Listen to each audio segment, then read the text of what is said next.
Hola creativos, ¿cómo están? Mi nombre es Víctor Hugo Boraz y sean bienvenidos a Abogados de Creativos, un episodio más del proyecto que busca impactar tu forma de ver tus ideas.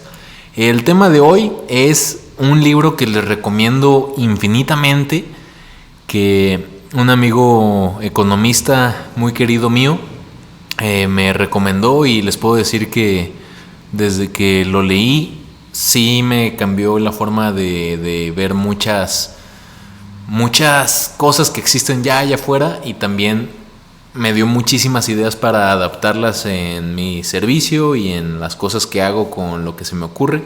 Y este libro se llama La economía naranja, una oportunidad infinita.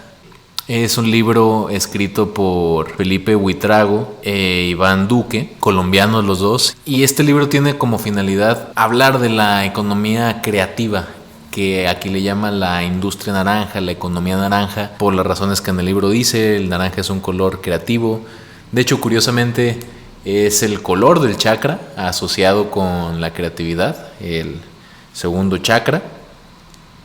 Y en él hay muchísimos datos muy interesantes, y inicia hablando sobre el crecimiento exponencial de la comunicación. Habla sobre lo que le tardó a ciertos inventos llegar a una audiencia de 50 millones de personas. Al teléfono le tomó alrededor de 35 años para llegar a los hogares de una cuarta parte de Estados Unidos. A la televisión le tomó llegar a esa misma audiencia, le tomó 26 años. A la radio le tomó 22. A las computadoras les tomó 16. Al internet le tomó 7.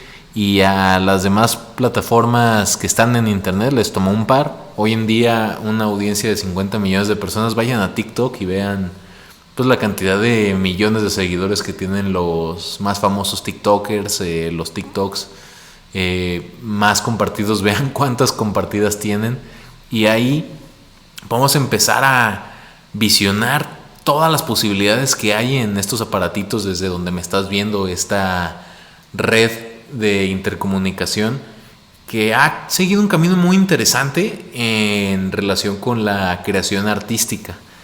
A llegar a una audiencia de 50 millones de personas, que es lo que les digo, a la televisión le tomó 13 años llegar a esa audiencia. Al internet le tomó 4, al iPod de Apple, que ya muchas nuevas generaciones ni van a saber que es un iPod. Antes de los iPhone había estos iPods, no sé si todavía los hagan, la verdad. Me declaro un ignorante en eso. Y a Facebook le tomó 2 años llegar a 50 millones de personas. El caso de Spotify es un caso muy interesante. Spotify llega a 50 millones de usuarios en 2015 y reporta unos ingresos en ese año de 19 millones de dólares. Algo muy curioso es que de esos 19 millones de dólares, Spotify salió con números negativos en cuanto a utilidad. Esto lo pueden revisar en internet, es muy interesante si lo hacen. El caso de Spotify, porque durante sus primeros años Spotify estuvo operando con pérdidas, porque a pesar de tener muchos ingresos, la cantidad de dinero que se le iba en el pago de licencias es abismal. Hasta hace un par de años apenas Spotify pudo regularizarse, pero fue un proyecto de largo plazo porque se tuvo esta visión de explotar regalías. Es un caso muy interesante de un engranaje de un montón de autorizaciones de derechos de autor, porque Spotify es una aplicación que le pertenece a una empresa que reproduce música que no es de ellos, así que necesitan la autorización de esos compositores y también de los artistas que las cantan para poder tener sus canciones dentro de esa plataforma.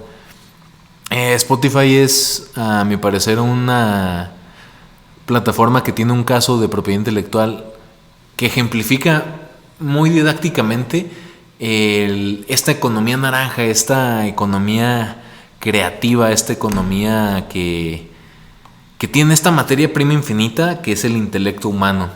Me encanta decir que es una materia prima infinita porque por más adaptaciones que le hagamos a una historia, claro, se puede gastar comercialmente y hartar al público, eso es otra cosa, pero el estar sacando cosas y cosas y cosas, adaptaciones de una sola idea, a mí me parece brillante, me parece que es tal vez la característica más fascinante de nosotros como especie animal. Esta particularidad de poder tener ideas, plasmarlas y explotarlas. Piénselo, ningún otro animal hace eso. Tal vez eso es lo que nos hace humanos. No lo sé, eso es tema para otro podcast y de otro tema. Pero en este libro de la economía naranja también hacen una comparación muy interesante sobre la hidroeléctrica Tres Gargantas, que está en China, que tiene la capacidad de proveer el 10% de la electricidad en China, que es, según los datos de este libro, más o menos 28 millones de hogares y varias fábricas. Y el costo de esta presa, que inició su construcción en 1994 y la concluyó en 2012, costó 25,000 millones de dólares, ¿sí? Entonces hace esta comparación con los 10 musicales más exitosos de Broadway, que los totales de boletería y mercadería en Nueva York y Londres, esto sin contar, claro, los streamings y VHS, se generaron 26,9 mil millones de dólares. Es una comparación muy interesante porque en un lado estamos hablando de una ingeniería civil, de algo que a todas luces es costoso, es una inversión muy grande en recursos de insumos, de recursos humanos, en planeación, en ingeniería, contra el ingreso que genera la representación continua y la venta de mercancía relacionada con obras de derechos de autor, con el guión de una obra de teatro, sus personajes, etcétera. Y estas comparaciones nos permiten abrirnos un poquito más en cuanto a la forma que tenemos de desarrollar nuestra empresa. Yo muchas veces, cuando hablo sobre las marcas no tradicionales, estas que pueden ser olores, que pueden ser sonidos, que pueden ser hologramas, le digo a los que asesoro: explótalas. Cuando hablo con estudiantes de carreras creativas como mercadotecnia, como publicidad, periodismo, gestión cultural, les digo: ¿a poco no estaría padrísimo? ¿A poco no estaría padrísimo que tú le puedas ofrecer a tus clientes una estrategia en la que el distintivo de la campaña publicitaria es el olor del producto, o es el sonido que tiene, no es un holograma que nadie más puede hacer?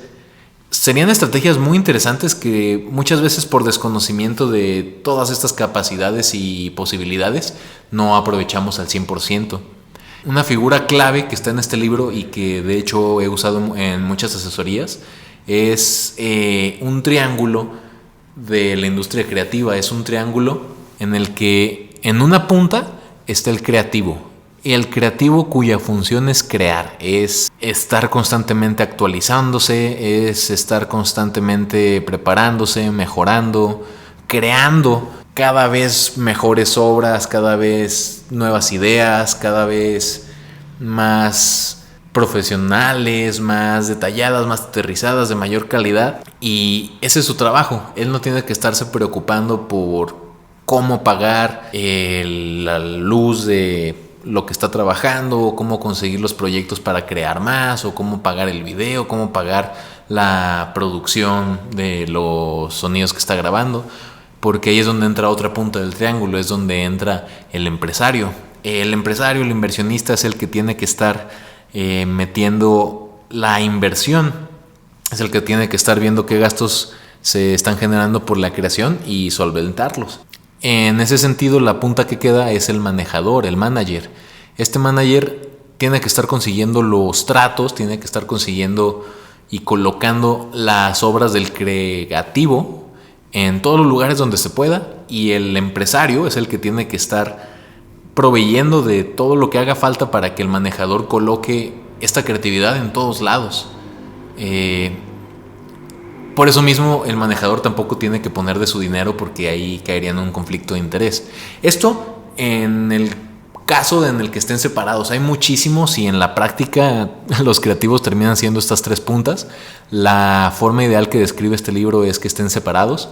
En las asesorías también les digo: ok, tú lo haces todo, eres brillante, chidísimo, pero trata de separarlo al menos mentalmente. Si tienes una empresa que hace todo, al menos haz 3 departamentos que vean estas 3 distintas funciones. Una parte creada, creada para el creador, valga la redundancia, que le facilite todos los recursos e insumos y medios necesarios para crear constantemente. Esta parte del manejador, que consigue los negocios para explotar y recibir ingresos sobre estas creaciones, y el inversionista, que como su nombre lo dice, hace esta inversión, hace posible la existencia de esta empresa de explotación de activos intelectuales. El tema de la industria naranja, volvemos a lo mismo, no es que sea el hilo negro, no es que sea algo que sea un secreto, es algo que ya está afuera. Tampoco les digo ni que sea un lujo ni una necesidad, de nuevo, es algo que existe. Por eso hay, incluso si nos vamos y dejamos de pensar en cine, en teatro, en libros, en canciones, en conciertos, si dejamos de pensar en esto, podemos decir, pues la industria creativa es algo medio limitado, pero pues no, todo en el capitalismo es susceptible de caer en la industria creativa. Piensen simplemente en los personajes, ya que en México no van a existir los personajes, ya que se pasó una ley para que ningún producto que sea nocivo para la salud, que tenga exceso en azúcares o endulcorantes, tenga algún llamativo que le llame la atención a los niños. Eso es un tema también de discusión, porque por un lado no hay ninguna razón para que existan estos personajes de mercadotecnia para que el niño se sienta atraído hacia esos productos con mucho azúcar y con endulcorantes y sodio, más que vender. O sea, no es como que sean nutritivos para ellos y no es como que los niños necesiten los dulces, es algo que el capitalismo creó. Por otro lado, pues es algo que la libertad del capitalismo creó, esta creatividad de Losito Bimbo, de Chester Chetos, de Melvin en Choco Crispies, el Tigre Toño en Zucaritas. Todos estos personajes se van. Aquí es donde cabe la pregunta: ¿su existencia va a afectar a las futuras generaciones? Digo, yo no me imagino una infancia sin esos personajes, pero tampoco digo que hubiera sido algo sumamente distinto. Cualquier producto, papas, refrescos, dulces, chocolates, todo eso tiene muchos elementos de industria creativa por el uso de las marcas. Las colaboraciones, por ejemplo, de Pepsi con todos los personajes públicos habidos y por haber, Britney Spears, Messi. Estas colaboraciones que a mí se me hacen muy interesantes de McDonald's con Travis Scott y J Balvin, con personajes ya de actualidad que promocionan marcas que no tienen nada que ver con la industria creativa. En un principio McDonald's no tiene nada que ver con la industria creativa, pero ahí está sacando personajes. Este payaso está con sus colores, tienen un gran valor sus colores, ni modo que no.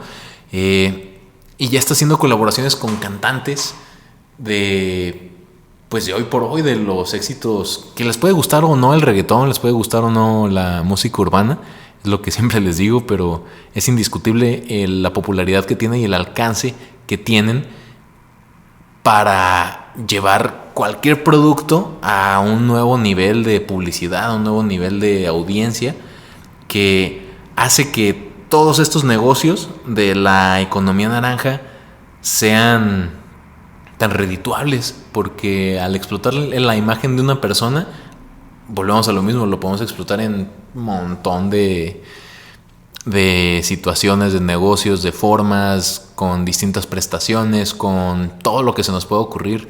Hay un ejemplo que uso mucho en los talleres y es el caso de Nescafé. A Nescafé los demandó el modelo que usaban en su presentación de Taster Choice. No sé si alguien lo llegó a ver. Es un hombre que está frente a una taza de café, le está soplando, aparece en un pequeño recuadro, y esta persona demandó a Nescafé por utilizar su imagen sin su autorización por $16 millones.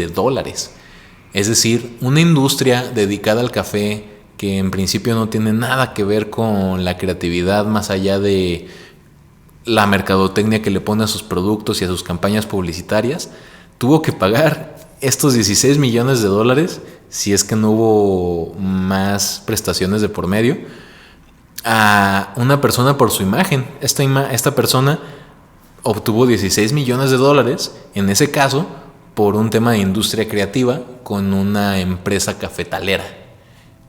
Está de agarrar un poco el hilo, pero quiero que hoy te lleves esta idea, el que la economía naranja está presente en la marca del aparato en el que estás escuchando o viendo esto, en la tecnología del aparato en el que estás escuchando o viendo esto, el software, el hardware, la marca del aparato que te hizo comprar ese y no otro.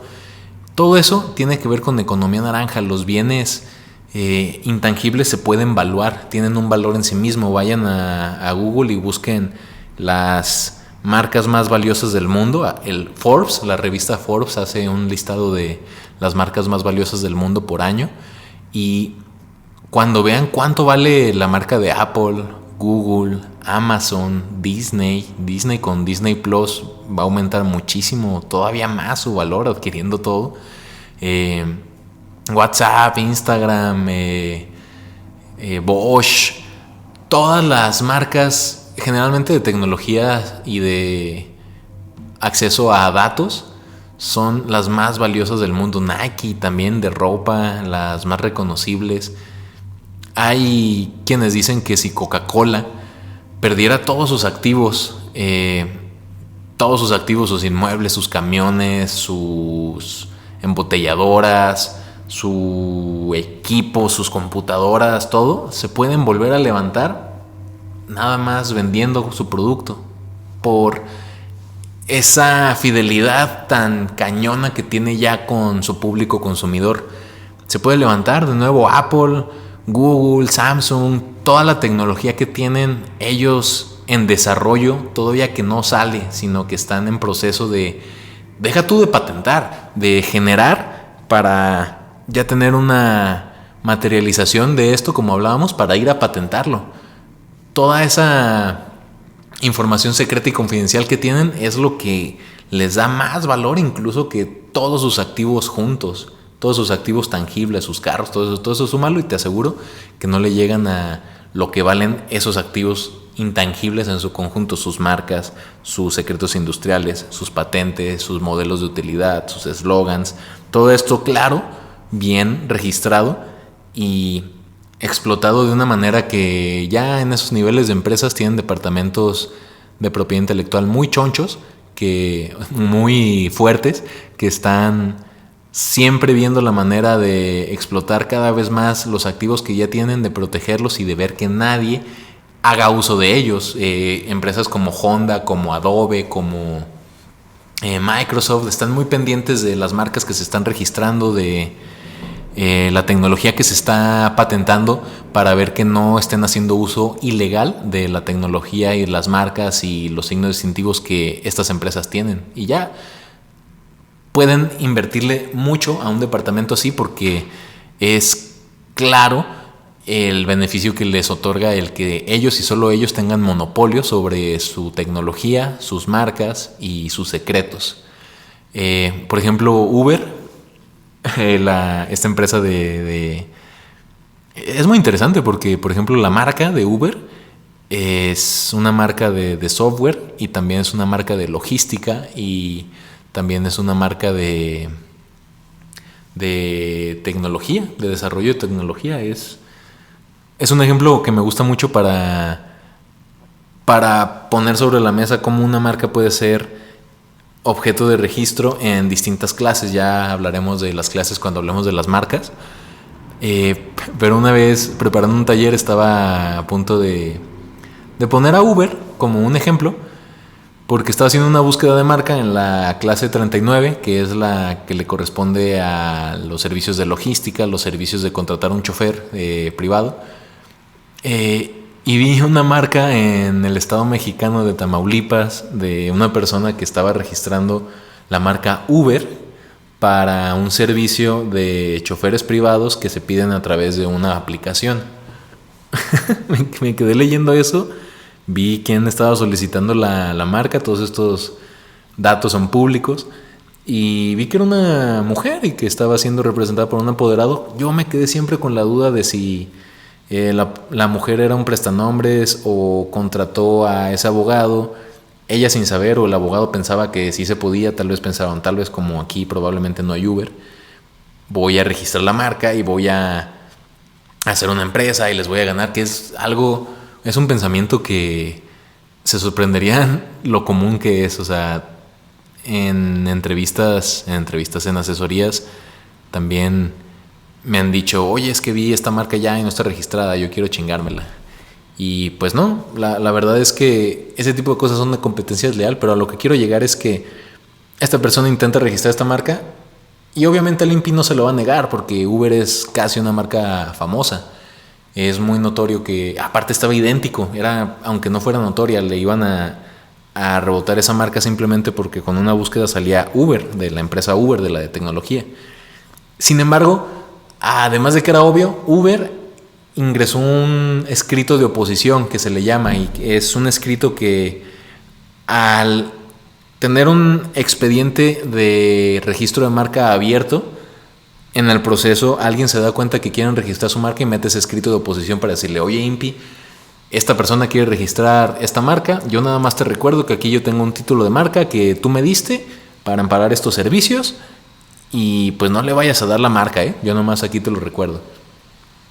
Eso es incluso más caro que registrar una marca, pero volvemos a lo mismo. Estas empresas, al ser conscientes del valor que tienen estos activos intelectuales en la operación de su negocio, le invierten lo necesario para protegerlos todos y tener su portafolio de activos intelectuales, que incluye franquicias otorgadas, marcas, derechos de autor, reservas de derechos, patentes, etcétera, para tenerlo en orden, protegido y sacándole provecho siempre.